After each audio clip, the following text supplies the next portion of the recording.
તેમને 14 સંતાન હતા. તેમાંથી ડોક્ટર ભીમરાવ સૌથી નાના હતા. જ્યારે ભીમરાવ 6 વર્ષના થયા ત્યારે તેમના માતા મૃત્યુ પામ્યા. પછી તેમના પિતાએ નિર્ણય કર્યો કે હું મારા નાનકડા ભીમને ખૂબ જ ભણાવીશ. તેમનું એડમિશન શાળામાં કરાવ્યું. જ્યારે ભીમરાવ ભણવા ગયા ત્યારે તેમની સાથે ખૂબ જ ભેદભાવ થતો.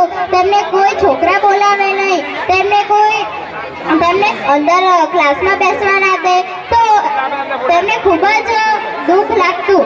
એક દિવસ ટીચરે પ્રશ્ન પૂછ્યો કે એવી કઈ વસ્તુ છે જેને જોઈ શકીએ છીએ પણ અડી શકતા નથી? તો કોઈએ જવાબ આપ્યો નહીં. પર બહાર બેઠેલા ભીમરાવે જવાબ આપ્યો કે પેલું માટલું હું રોજ જોઈ શકું છું પણ તેને અડી શકતો નથી. ત્યારથી જ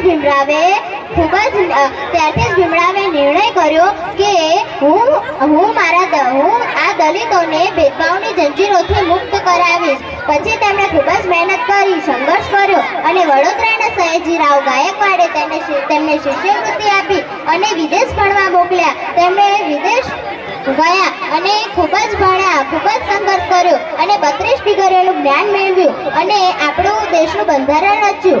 આખરે તેમની મૃત્યુ 6 ડિસેમ્બર 1956ના રોજ થઈ. તો તેમણે કીધું હતું કે મારો રથ આગળ ના લઈ જઈ શકો તો કઈ વાંધો નહીં, પણ પાછો તો ના જ પડવા દેતા. તો તેમનું આ અધૂરું કામ આપણે પૂરું કરવાનું છે. તો છેલ્લે હું એક શાયરી કહીશ કે नींद अपनी खोकर जगाया हमको, नींद अपनी खोकर जगाया हमको, आंसू अपने गिराकर हंसाया हमको, आंसू अपने गिराकर हंसाया